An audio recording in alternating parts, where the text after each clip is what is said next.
Allez, Bonjour Max. hello Vincent.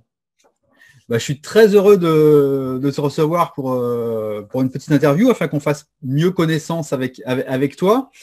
Donc moi, je suis très régulièrement tes interviews pour Tennis Légende. Et j'aurais aimé savoir un petit peu plus déjà sur qu'est-ce qui t'avait amené à faire ça. Donc tu es fan de tennis, tu as été un bon joueur, seconde série, je crois. Et Ouais. qu'est-ce qui t'a amené à faire ces podcasts comment tu en es arrivé à collaborer avec Tennis Légende, etc. Eh bien, déjà, merci de me recevoir. J'ai commencé le tennis à 8 ans, je suis monté de 6, j'ai rêvé de devenir pro. Euh, j'ai passé un an à l'Académie Mouratoglou, après je suis parti aux US. Donc voilà, je me suis donné, finalement ça l'a pas forcément fait. Et en revanche, je suis passionné du circuit pro, vraiment. Je suis les résultats. Après, je regarde pas tous les jours un par un, mais j'aime beaucoup regarder, me tenir informé des résultats. Je lis uniquement la partie tennis sur l'équipe. Donc voilà, ce milieu m'intéresse et j'aime énormément faire des interviews. Lorsque Antoine Beneteau a sorti son podcast, je l'ai évidemment écouté assidûment et au bout d'un an peut-être, je me suis dit que son idée était top, sauf qu'il pouvait élargir un peu son spectre, que lui, il va vraiment chercher les stars, quoi. Moi, j'avais envie de donner la parole à beaucoup plus de monde autour du circuit pro. Euh, j'ai proposé à Johan, qui a créé Tennis Legend il y a 10 ans, s'il voulait qu'on s'associe pour le faire, pour avoir un peu plus de puissance plutôt que de moi le faire tout seul dans mon coin. Il a été OK. Donc, on a lancé l'aventure au premier confinement. Et je dois dire que les résultats sont bons, donc c'est motivant, ça pousse à continuer, quoi. Alors moi, je trouve que tes interviews sont très intéressantes. Effectivement, moi j'ai suivi les podcasts d'Antoine Bento, je trouvais que c'était super comme toi. Et honnêtement, bon, c'est vrai que je trouve que tu apportes vraiment ta personnalité sur ces podcasts. Est-ce que tu as une formation de journaliste, d'animateur? Est-ce que tu as travaillé dans la communication? Non, pas du tout. J'ai fait management du sport, ce qui est plus une école de commerce liée au sport. Euh, Maintenant, je prenais un vrai plaisir en regardant des Thibault Leroll sur Beansport ou Benoît Daniel, je sais pas si tu vois qui c'est sur Eurosport, des mecs voilà, qui ont une personnalité sympa, qui passe bien à l'écran et leur manière de faire me parlait énormément. C'est un exercice qui me plaisait.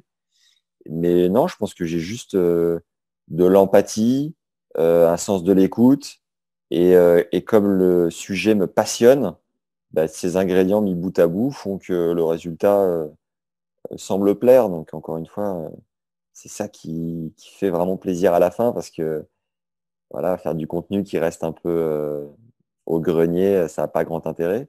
Et là, avoir l'exposition de Tennis Légende plus des retours positifs, voilà, c'est tout bénef, quoi.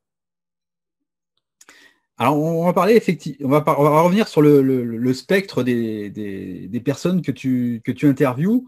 Alors, c'est vrai que Antoine Bento, effectivement, s'est concentré sur les stars du tennis.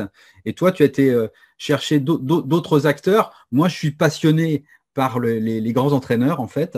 Donc, Ok. effectivement, il y a vraiment des choses qui m'ont vraiment plu par rapport à ce que tu as fait. Donc, qu'est-ce qu'il faut faire pour être interviewé par toi?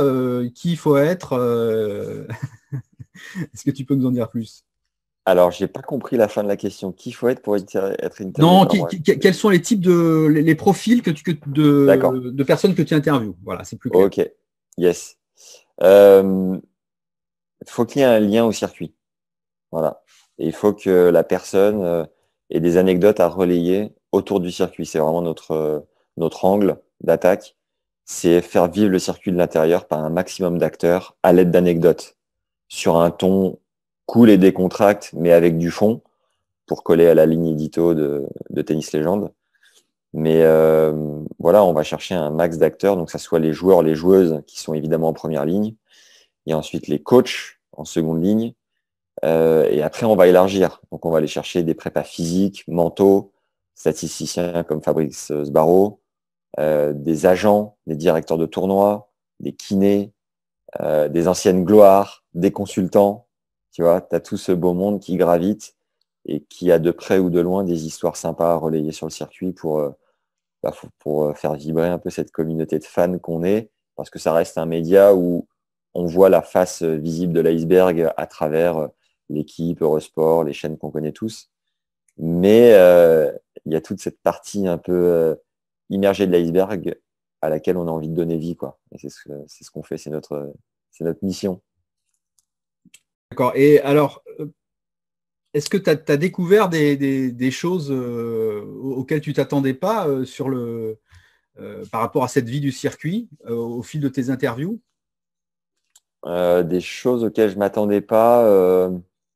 Je dirais que le premier truc qui me vient, c'est la passion indéniable, euh, inrognable. On peut mettre tous les adjectifs que tu veux. C'est si t'es pas habité de la tête aux pieds par le tennis, par les sacrifices que tu vas faire, par voilà, cette vie, c'est une drôle de vie, mine de rien, hein. On se rend compte que c'est un cirque ambulant de semaine en semaine, c'est la vie dans ses valises. Euh, c'est beaucoup de sacrifices au départ, je me répète un peu, mais il faut bien le comprendre. Et si tu n'es pas habité du plus profond de ton être, que tu sois joueur, coach ou kiné sur le tour, tu n'y arriveras pas. Franchement, c'est trop dur, c'est trop de contraintes. Et le dénominateur commun de tous ces invités, c'est le feu qu'il y a en eux, quoi, autour du tennis. C'est vraiment fou, quoi, tu vois. Et, euh, et en fait, je me rends compte que si moi, je suis pas forcément devenu pro, c'est que mon feu intérieur ne brûlait pas assez fort, quoi. C'est que j'en avais pas assez envie.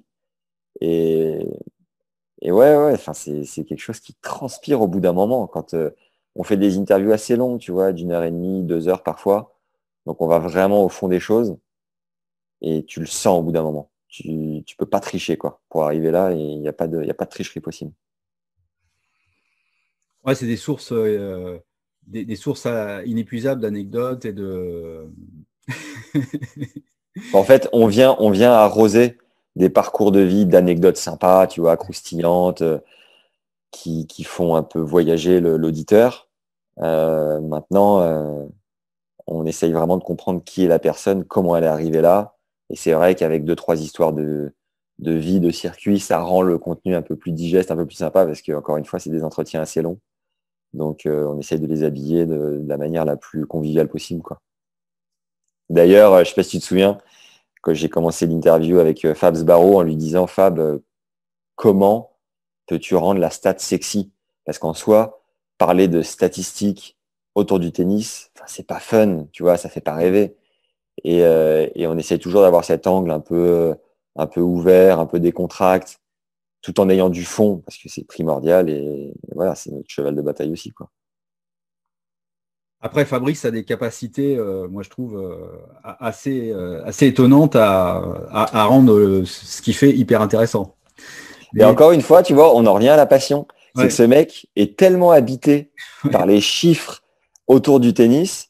Alors, ces chiffres à lui, hein, parce qu'il va analyser certaines données et pas forcément celles qu'on voit à la télévision. Il est tellement habité par ça que, ouais, il dégage, il rayonne quand il en parle. Et ouais. forcément, les auditeurs le ressentent, quoi. Oui, d'ailleurs, la différence entre ce qu'il fait et ce qu'on peut voir à la télé, c'est que lui, c'est vraiment un outil au service des joueurs et des joueuses pour performer plus, pour gagner quelques points supplémentaires. Et c'est ça qui est intéressant. Enfin, moi, c'est ça qui m'intéresse par rapport à ce qu'il fait, parce que moi-même, en tant que joueur amateur, mes lecteurs aussi, c'est ce qu'ils essayent de faire, c'est ils essayent de s'améliorer, ils essayent de gagner plus de matchs, ils essayent de gagner plus de points. Donc, c'est vraiment non, non, peut-être ça n'intéresse pas le grand public ce qu'il fait, mais les joueurs, ça les intéresse vraiment.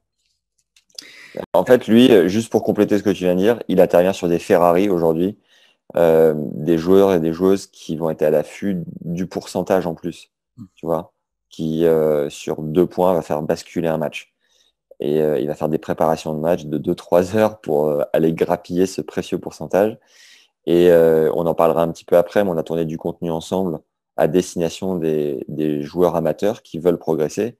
Et comme je m'inclus évidemment dedans, nous ne sommes pas des Ferrari, nous on a un peu plus de marge de manœuvre. Et grâce à ces données, à la compréhension que l'on va avoir sur notre propre jeu grâce à ces outils, et nous on a un peu plus de marge de manœuvre. Plutôt que 1%, on va pouvoir aller chercher 1 à 2 classements, ce qui est assez impressionnant à notre niveau. Donc bon, on en parlera peut-être un peu plus tard. Quels sont tes meilleurs souvenirs d'interview? Qu'est-ce que c'est tes petits chouchous et chouchoutes parmi tes interviews? Bah, spontanément, mes souvenirs les plus marquants, c'est ceux où je me suis foutu le plus de pression. Où vraiment je me connectais et je faisais pas le fier, quoi. Tu vois, je sentais que j'avais la voix qui tremblait un peu. Il y a eu Nelson Montfort, qui est un personnage public et tu vois, on croirait pas comme ça, mais moi, il imposait un vrai respect. Donc, ouais, j'étais dans mes petits souliers, mais au final, j'ai quand même eu mon plus gros fou rire en ligne avec lui. Donc, tu vois, c'est assez improbable, mais c'était vraiment un bon moment. Je dirais que l'interview avec Joe, je l'ai trouvé incroyable parce que Joe Tsonga, parce que c'était la 50e que je tournais, je commençais à avoir un peu de rythme, j'étais bien en place sur mes questions. Et lui a été tellement généreux. On est arrivé à un moment de sa carrière où il est papa, il a du recul, il s'ouvre, il se lâche. Il nous a donné tellement de croustillants que c'était un régal.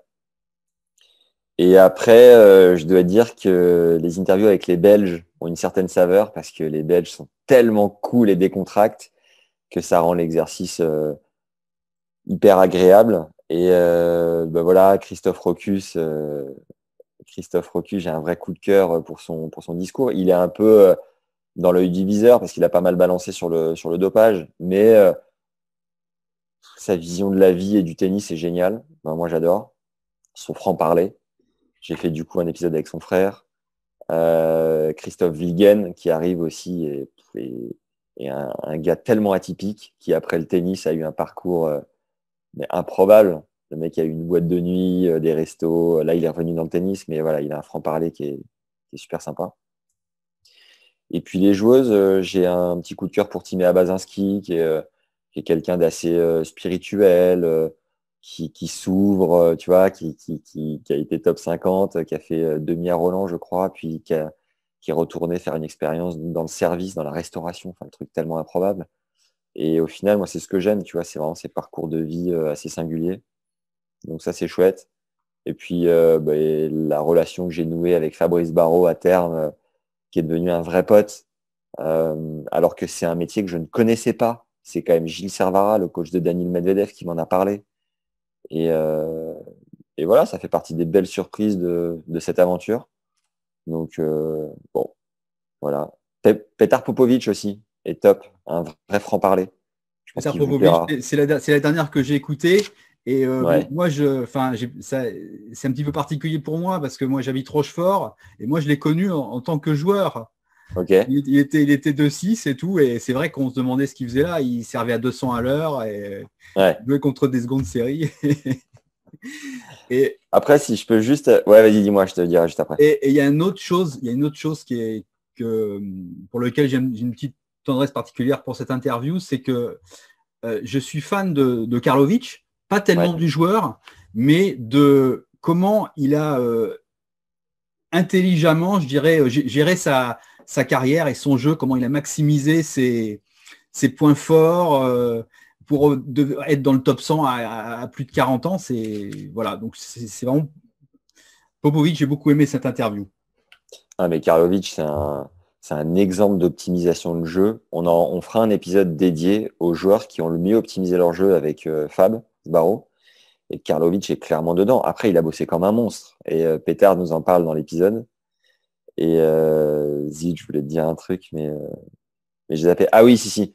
pour les auditeurs qui nous écoutent, si les épisodes d'1 heure, 1 heure et demie, 2 heures leur font un peu peur, je crée des bandes annonces maintenant de entre 4 et 5 minutes. Et ça permet d'avoir un avant-goût de l'interview, voilà, de casser un peu cette barrière de oh là là, ça va être méga long. Personnellement, je suis fan de podcasts, j'en écoute dans plein de domaines différents. Donc, le format, la durée ne me fait pas peur, au contraire, j'adore ça.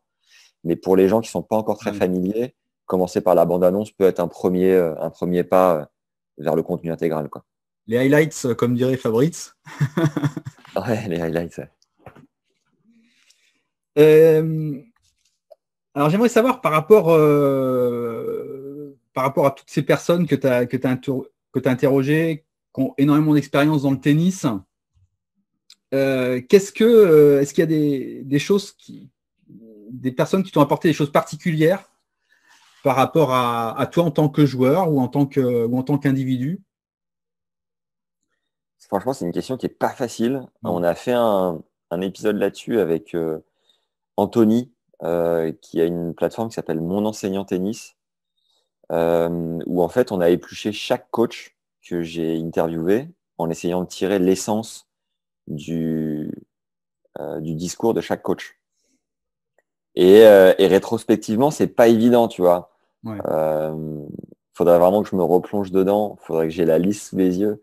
Comme ça, spontanément, ce que je retiens, c'est plusieurs choses. C'est ce que je te disais tout à l'heure, c'est la passion, la bagarre, accepter de mal jouer et de lâcher prise. C'est-à-dire que le dénominateur commun d'énormément de parcours dans le podcast, c'est des gens qui, plusieurs fois, ont failli arrêter, ont failli tout balancer, un peu comme un joueur amateur qui, à un moment donné, va dire, vas-y, j'en peux plus, je vais ranger Après une mes mauvaise raquettes défaite. ouais, je vais ranger mes raquettes au placard, ou je vais les mettre sur le bon coin, ou je vais les Arrête le fracasser, tennis. j'arrête tout. Ouais. Et ben, on se rend compte qu'énormément de pros sont passés par là, et au moment où tu lâches prise sur tes ambitions, tes objectifs, tes trucs assez factuels, et c'est là où tu vas trouver le relâchement nécessaire pour enfin te faire plaisir sur le court et jouer sans trop d'attente. Tu C'est là où vois? il se passe des choses. Ouais, c'est là où tu accèdes à une zone où tu n'avais pas accès avant. Tu vois, je suis monté de 6 au moment où il y avait le moins d'enjeux dans mes ambitions. Alors que je pense que je jouais un peu mieux quand j'étais aux US parce que je m'entraînais énormément, mais je faisais plus du tout de matchs en France. Mais au final, l'année où j'ai intégré mon école et j'ai fait des tournois par pur plaisir, et j'en ai gagné 4 parce que j'y allais à la cool en m'entraînant physiquement, en étant quand même assez prêt, tu vois, en ne mettant pas des grosses bitures la veille, mais en lâchant prise sur le terrain, quoi. Et ça m'a fait un bien fou. Et je pense qu'on peut faire des parallèles entre le circuit pro et le circuit amateur. D'un point de vue mental, il y a plein de clés à aller chercher. Après, bon, si t'as pas l'envie au fond de toi, on pourra rien pour toi. Donc, à un moment donné, il faut aussi accepter de se remettre à la prépa physique, d'aller chercher des clés un peu mentales à droite à gauche, de reprendre une session ou deux d'entraînement individuel pour corriger un ou deux défauts et de mieux bosser peut-être à l'entraînement aussi, tu vois, de plein de petits trucs mis bout à bout, parce que je vais vachement questionner les joueurs et les entraîneurs sur leur manière de travailler, et tu te rends compte que c'est une remise en question permanente. Donc, il n'y a pas de raison. Si cette remise en question, elle est valable pour ce qui se fait de mieux dans l'élite du tennis mondial, elle est d'autant plus valable pour les joueurs amateurs. Donc, accepter d'aller chercher des clés, d'aller chercher de l'aide, et, euh, et puis voilà, de se faire plaisir. Merde, hein, putain, c'est quand même le fin mot de cette histoire, c'est de se faire kiffer sur le court, quoi. Bon, bah, écoute, tu viens de répondre à la question que je voulais te poser, ce qui était qu'est-ce que tu conseillerais à nos auditeurs pour s'améliorer et que tu aurais justement pris euh, auprès de ces champions. Donc, effectivement, aller chercher des choses du côté de la préparation mentale, du côté de la préparation physique, du côté de l'optimisation de l'entraînement. Ouais, non, mais c'est c'est évident. Hmm. C'est évident. C'est une telle zone d'ombre pour tout le monde. On a tous tellement à apprendre là-dessus que je me rends compte que la demande des auditeurs est très présente sur la partie mentale. Tu vois, vraiment, on nous questionne. Et du coup, on fait intervenir de plus en plus de prépas. On a un premier qui est intervenu, enfin, qu'on a publié parce qu'on en a enregistré plusieurs, mais j'ai publié Jean-Philippe Vaillant qui a coaché 12 top 100, qui a une expérience. T'as aimé, ouais. Non, j'ai beaucoup aimé, mais c'est marrant parce que Jean-Philippe Vaillant, j'ai eu vraiment plusieurs sons de cloche parce qu'il y a eu des joueurs avec lesquels ça n'a pas du tout marché. Ouais, ça peut, ouais. Il a été dans des clubs où ça n'a pas marché du tout. Et Ouais. en entendant, bon, malgré ça, moi, il y a toujours son bouquin que je trouve hyper intéressant et qui, pour moi, est une référence. Ouais. Penser comme un champion. Mais là, dans ton podcast, on comprend pourquoi il explique pourquoi ça marche avec certaines personnes, ça ne marche pas avec certains autres. Et Ouais. le mental, c'est vrai que les amateurs partent tellement de zéro qu'en plus, ça vaut vraiment le coup de s'y mettre un peu parce qu'on fait très rapidement des progrès en fait. Ouais. Bon, on a tous des facultés, je pense, plus ou moins, mais après, je fais écho à ce que tu disais. Parfois, sa méthode n'a pas pris avec certains joueurs. Je repense à un épisode de Deep Talk de Di Pasquale qui interviewe Mathias Bourg et Bourg qui lui dit j'en suis pas mal revenu du travail avec des prépas mentaux et au final aujourd'hui je fais appel à un coach de vie et mon coach de vie me fait parler d'un spectre beaucoup plus large de problèmes que je peux avoir au quotidien mais aussi de petits succès, de petites réussites et va chercher un peu plus large. Et voilà, tu vois, juste pour faire écho à ce que tu disais, il y a plusieurs méthodes, il y a plusieurs solutions. Lui, aujourd'hui, c'est le coach de vie qui lui permet d'y voir un peu plus clair. Je pense que Vaillant, du haut de ses 25 années d'expertise, son bouquin, les personnes avec lesquelles il a coaché, il y a quand même voilà, plein de bonnes choses à tirer. Son livre, ça peut être une clé. Tu vois, ce soir, alors les gens qui écouteront cette interview n'auront pas accès, mais ce soir, on organise une masterclass assez précise, tu vois, sur la manière de créer des routines gagnantes pour gagner en confiance autour de son tennis.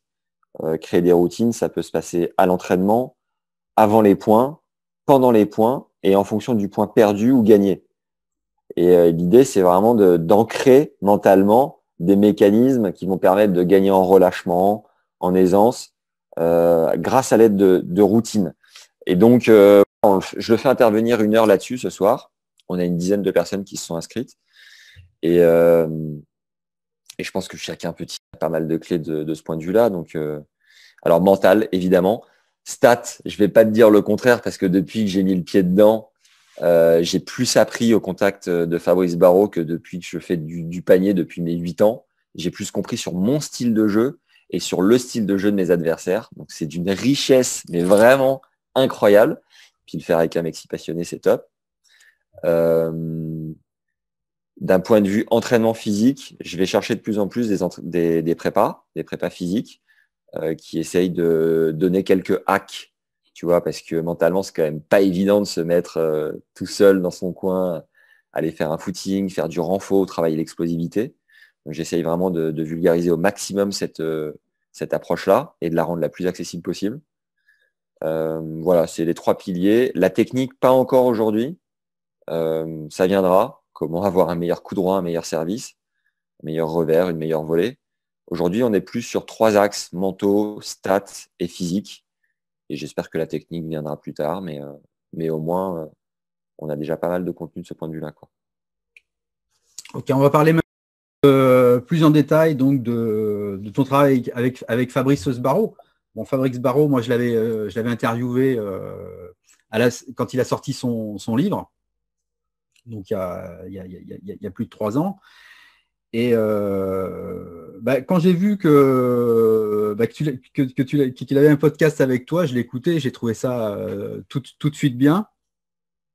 Et puis bon, je suis toujours plus ou moins en contact avec lui, on s'envoie des petits des petits messages. Et puis il m'a expliqué qu'il avait commencé un travail avec toi et j'étais vraiment curieux d'en savoir plus. Et donc j'ai d'abord écouté les 4 clés donc, que tu proposais gratuitement donc, et qui sont toujours à disposition donc, de tous ceux qui veulent bien s'y intéresser et télécharger. Et j'ai acheté votre formation Et Yes.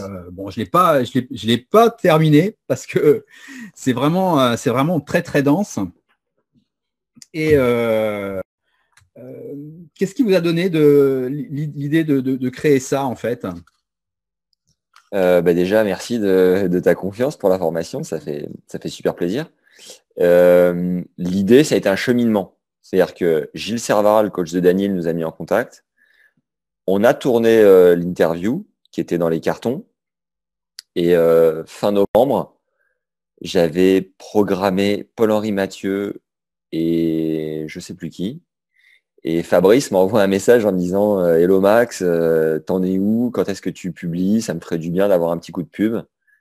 Et je lui dis désolé Fab, mais on a un programme. Et au final, le programme s'est déprogrammé. C'est-à-dire qu'on n'a toujours pas publié Paul-Henri Mathieu. Et l'autre personne, je sais plus qui c'était, mais et donc je lui dis le lundi, je lui dis bonne nouvelle Fab, on va te publier demain parce que finalement c'est jouable. Donc on sort l'interview. Déjà, je prends un plaisir énorme à la monter. Elle fait un carton, c'est-à-dire elle est top 5. Là, on est à 40 épisodes, 39, 40. Elle est juste derrière Joe, son gars, Gilles Simon, euh, et comme il s'appelle, notre ami Nelson Montfort, donc il est quatrième. Et les gens ont adoré. Donc, de cet engouement, je lui ai dit, pour la petite histoire, d'ailleurs, il a été appelé par beIN Sport, juste après l'interview, pour faire du plateau, appelé par le rédac chef Fred Yard. C'est quand même cool, quoi, tu vois. Et donc, de ce succès, on a réfléchi à aller un peu plus loin. On s'est dit, tiens, est-ce qu'on tournerait pas des hors-séries de temps en temps pour chroniquer un peu le circuit, tous les 15 jours, 3 semaines. Et puis d'un hors-série, on s'est dit, tiens, ton livre qui date maintenant, d'ailleurs, tu as été précurseur d'aller le chercher à sa sortie, franchement, solide. Est-ce qu'on n'en tournerait pas une version un peu plus récente? Parce que depuis, le circuit a évolué, les styles de jeu évoluent, son expertise à lui évolue, parce qu'il analyse tellement de matchs qu'il devient de plus en plus pointu. Et on s'est dit, tiens, pourquoi pas redonner un petit coup de jeune aux 50 optimisations de son livre sous format audio et vidéo, du coup. Et donc, on s'est dit go. On était parti sur 20 optimisations. Finalement, on en a tourné 33. Et voilà, en bonus, vous avez gratuitement, je pense que tu mettras le lien, 4 clés plus un bonus. C'est 1h14 déjà de contenu gratuit qui vous donne une vision vraiment de l'intérieur de la suite des optimisations. Et c'est vraiment chouette parce que ça permet de comprendre son style de jeu, de mieux l'analyser, de comprendre l'ADN profond, vraiment de qui on est sur le court, de comment optimiser ses coups forts, de comment bosser sur ses coups faibles, de comment mieux comprendre tous les styles de jeu adverses et trouver les failles. Et voilà, c'est vraiment pour le fan de tennis, mais c'est une nouvelle fenêtre à explorer. Et, euh, et je suis ravi d'avoir créé ce contenu parce qu'il plaît, qu'il y a une vraie valeur, que c'est un prix accessible et que voilà, c'est tout bénef, quoi. Ça fait progresser tout le monde. Ouais, ça fait progresser assez vite. Et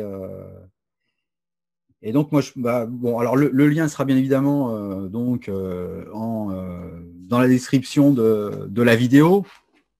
Et puis, j'essaierai de mettre aussi un lien qui s'affichera à l'écran. Moi, j'ai eu la chance de me faire analyser mon jeu par Fabrice. Énorme. Et c'était. Je suis en train d'écrire l'article, je suis en train d'écrire le compte rendu. Mais voilà, j'ai joué 2 fois. Bon, malheureusement, c'est pas évident de jouer au tennis en ce moment. J'ai joué 2 ou 3 fois depuis, mais il y a eu des changements dans mon jeu. J'ai constaté. Bon, il m'a trouvé un point fort en revers et maintenant, tu vois, sur les 3 séances que j'ai fait, confiance dans le revers, incroyable. C'est bon, ça. Ouais. Donc le truc qui vient un peu enfin, ça vient pas de nulle part, c'est que ça vient effectivement du travail qu'il a fait, etc. Et toutes les clés que vous avez fait, à chaque fois, il y a le fait que Fabrice, en fait, il questionne les croyances, et il y en a beaucoup plus qu'on croit dans le tennis. Ouais. Et lui, il les confronte aux faits, et quelquefois, les croyances passent pas la barrière de l'analyse statistique. Et quelquefois, des entraîneurs, même de haut niveau, se trompent complètement en se basant sur des croyances qui existent depuis longtemps dans le tennis et qui ne correspondent à rien. Voilà. C'est son cheval de bataille, ouais. C'est vraiment effacer la croyance pour s'appuyer sur du concret, du factuel. Ouais. Et en l'occurrence, on vient de parler de cette petite formation petite qui est quand même assez dense, mais voilà, les 33 optimisations. Mais on a ensuite tourné une formation dédiée à la stat sur comment récupérer et optimiser ses propres stats. On a fait un pré-lancement et je suis en cours de montage. Peut-être qu'au moment où l'interview sera publiée, le montage sera terminé. Mais voilà, cette seconde formation permet vraiment à l'auditeur et aux fans de tennis de récupérer ses stats, de les analyser, d'enfin balayer ces croyances qui, parfois, à la fin d'un match, quand on débriefe à chaud, on n'est pas du tout lucide sur ce qu'on a bien et moins bien fait. On a une ou deux clés, mais on a peut-être 20% de vraiment l'analyse concrète. Et cette formation permet de l'obtenir. Et donc, elle est valable pour trois types de personnes. Elle est valable pour les entraîneurs qui veulent optimiser le jeu de leurs joueurs et de leurs joueuses et avoir une bien meilleure analyse. Elle est valable évidemment pour les joueurs qui veulent progresser, mais elle est aussi valable pour les parents. Tu vois, les parents qui, moi je me souviens quand mon père m'emmenait en tournoi, alors quand tu gagnes, tu rentres, tu es tout euphorique et tu n'es pas forcément très lucide sur pourquoi tu as gagné. Et quand tu perds, c'est un peu soupe à la grimace dans la bagnole et parfois c'est très tendu. Et ben, cette formation, elle est hyper riche d'un point de vue émotionnel pour se détacher de l'émotionnel vis-à-vis des parents et pour être beaucoup plus dans le factuel, de la même manière pour les coachs, et, euh, et d'être capable de faire progresser son enfant avec des données précises et concrètes, de donner parfois ses comptes rendus aussi au coach, mais c'est une valeur de dingue. Et franchement, je suis trop content qu'on ait tourné cette deuxième formation parce que bah voilà, ça va permettre à plein de monde d'accéder à ce contenu et de progresser et d'enfin comprendre un peu mieux son jeu, ses forces et faiblesses, quoi. Ouais. Moi, je vois une autre utilité à ta formation, c'est les matchs par équipe. Ouais, Quand on se retrouve avec des camarades qui jouent sur le court et puis qu'on est sur le banc à encourager plus ou moins. Enfin, moi, je suis toujours en train de chercher des choses, des astuces quand je suis capitaine pour aider le joueur, quoi, en fait. Et puis, bon, à Salzborn, généralement, alors moi, j'ai arrêté de le faire, mais généralement, on donne des conseils techniques, mais ça sert à rien. Alors ouais. qu'avec des choses comme ça, on a des conseils tactiques, je pense, qui peuvent être très intéressants. Ah, toi, tu fais partie des pointus. Moi, je suis plus à dire allez, à profiter au soleil, à manger un sandwich pendant les matchs par équipe. Toi, tu fais vraiment partie des pointus et franchement, je te tire mon chapeau. Mais ouais, c'est sûr que c'est tout bénef. Maintenant, moi, je suis quelqu'un d'assez.